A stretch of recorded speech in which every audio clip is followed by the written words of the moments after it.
পামডুলে দিন আর দুষ্টুমিরা নিয়ে পৌঁছে দিক আমায় তোমার পুকুর পাড়ে।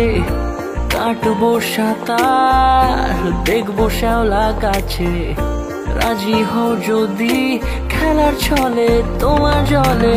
এভাবেই গল্প হয়